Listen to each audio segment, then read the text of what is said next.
Deyirlər ki, Azərbaycan Qafqazın mədəniyyət beşiyidir. Bu da təsadüfi deyil. Azərbaycan xalqı 7-dən 70-ə sənətə, şeirə, teatra maraq göstərir. Bu sevgi isə uşaq yaşlarından başlayır. Bunu yaradanlardan biri də Azərbaycan Dövlət Kukla Teatrıdır. Bu teatrda balaca teatr sevənlər üçün müxtəlif tamaşalar ərsəyə gətirilir. Uşaqlara imkan verilir ki, özlərini oxuduqları nağılların içində hiss etsinlər. Biz də bir günlük bu nağıllar aləminə səyahət edərək teatrın sehirli dünyasını kəşf etdik.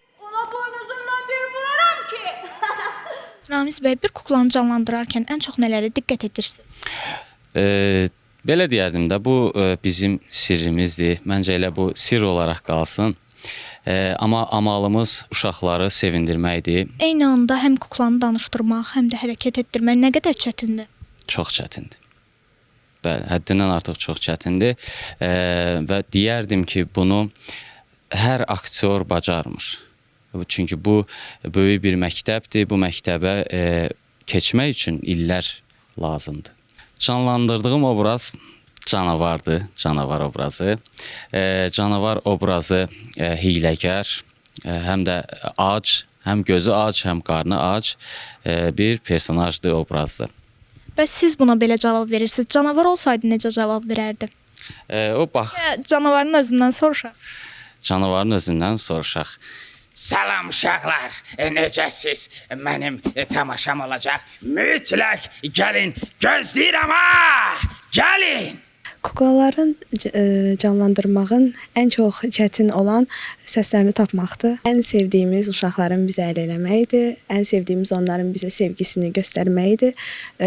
Öpücüklər atmaqlarıdır və ürək tutmaqlarıdır. Bizə eyni olaraq pərdə bağlanana qədər onlara eyni reaksiyanı onlara ötürməyə çalışırıq. Necə oldu ki, canavarın tələsinə düşdün? Bilirsiniz, mən əslində tələyə düşməmişəm. Məngülüm var ya, mənim qardaşım. O birdən-birə mən ona dedim ki, qapını açma. Anam dedim ki, anam deyil. O da dedi ki, yox, anamdır. Ona görə də açdı qapını, sonra da biz tələyə düşdük. Amma mən gizləndim, sonra mən Məngülümü itirdim. Çünki onu canavar yedi. Bu obrazda əsasən mən ana keçiyə kömək eləyirəm. Onun buynuzlarını itləyirəm ki, o canavardan öz qisasını alsın. Tamaşa vaxtı o qeyri-ixtiyari, belə deyək, improvizələrimiz olur.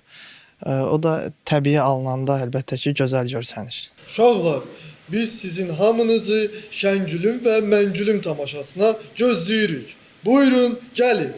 Yaradıcılıq şöbəsinin müdiri Anar Məmmədov deyir ki, kukla teatrının fərqi ondadır ki, tamaşa hazırlayarkən təkcə uşaqları yox, həmçinin onların valideynlərini də düşünmək lazımdır. Amma uşaqlar elədilər ki, xoşlarına gəlmədisə, bir daha gəlməyəcəklər və yaxud da çıxan kimi deyirlər ki, xoşumuza gəlmədi, bəyənmədi. Bir məsuliyyət də var ki, böyüklər üçün tamaşa quranda ancaq yetkinlik yaşına çatmış insanları düşünürük. Amma kukla teatrında isə həm balaca uşaqları düşünməliyik, həm də onun valideynlərini düşünməliyik ki, valideynlərin də zövqünü oxşasın. Çünki uşağı teatra gətirən valideyndir, uşaq tək gəlmir. Teatrın möcüzəliyini saxlamaq ki, yəni mən indi buradayam və nağılın içindəyəm sanki, onu saxlamaq çox çətindir. O tamaşanı tamaşaçı qəbul eləməsə, biz həmin o tamaşanı repertuardan çıxardırıq. Xeyr, özüm üçün buradan belə vur. Kuklaların hazırlandığı emalatxana ilk baxışda rəngarəngliyi və yaradıcı mühiti ilə diqqəti cəlb edir. Emalatxanada kuklaların gövdələri hazırlanır, üz cizgiləri işlənir, geyimləri tikilir və hər detal üzərində böyük dəqiqliklə çalışılır. Lakin bütün bu işlərə başlamazdan əvvəl rəssamlar ssenarini diqqətlə oxuyur, obrazları təhlil edir və onları təxəyyüllərində canlandırırlar. Daha sonra xəyallarında formalaşan obrazları kağız üzərinə köçürərək kuklanın ilkin eskizini hazırlayırlar. Beləliklə, hər kukla əvvəlcə sənətkarın düşüncəsində, sonra isə onun əllərində həyat qazanır. Hərəsinin özünə məxsus xasiyyəti və xarakteri var. Biz çalışırıq ki, kukla olaraq insana xas xasiyyət və xarakteri heyvanların üzərinə köçürdək, kuklaların üzərinə köçürdək. Bilirik ki, canavar necə yırtıcı heyvan olub da. Amma biz burada daha çox canavarı biraz yumşaq xasiyyətli bir heyvan kimi təsvir eləmişik. Yəni aldanır, tülkünün hər sözünə aldanan, biraz saf obraz kimi verməyə çalışmışıq. Olur ki, real həyatdan kimisə həmin o kuklada təsvir edirsiniz. Məsələn kimi? Belə tam deməyək, məsələn olur da tanıdığım insanlardan hərəsinin bir özünə məxsus xüsusiyyəti olur da, ya cizgiləri olur, biraz oxşatmağa çalışmışam.